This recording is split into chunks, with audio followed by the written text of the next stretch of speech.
Méditons avec la communauté des disciples du Christ vivant en ce jeudi 16 janvier 2025, première semaine du temps ordinaire, année liturgique C. Évangile de Jésus-Christ selon saint Marc, au chapitre 1, versets 40 à 45. En ce temps-là, un lépreux vint auprès de Jésus.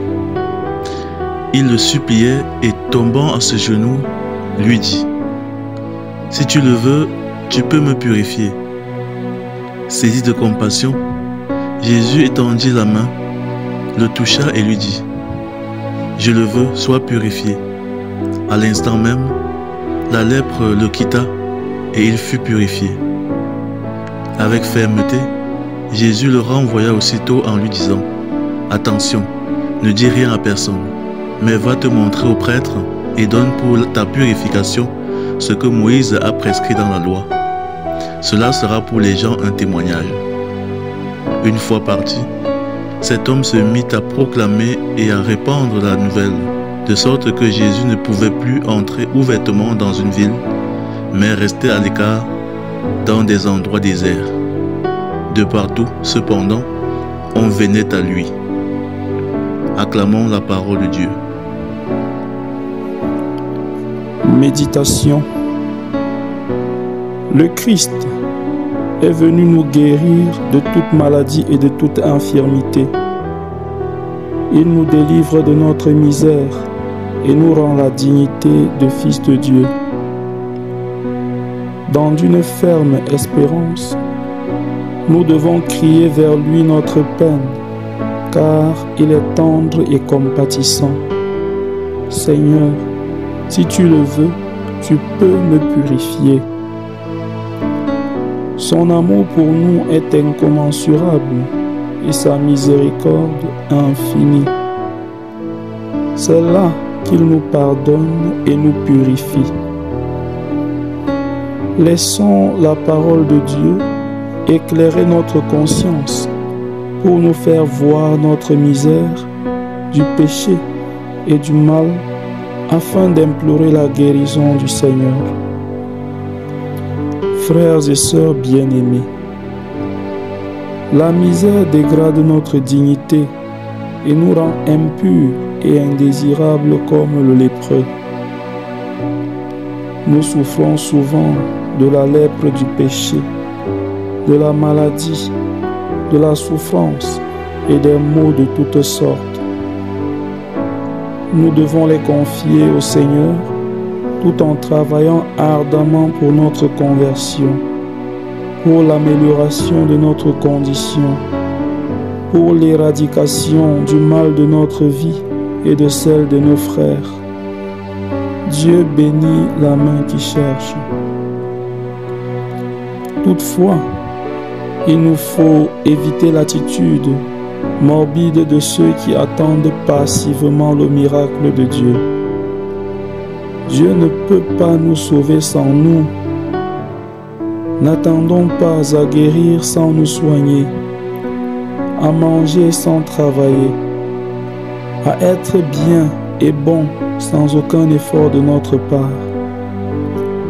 Ces attitudes sont le fait de l'aveuglement du péché et du vice.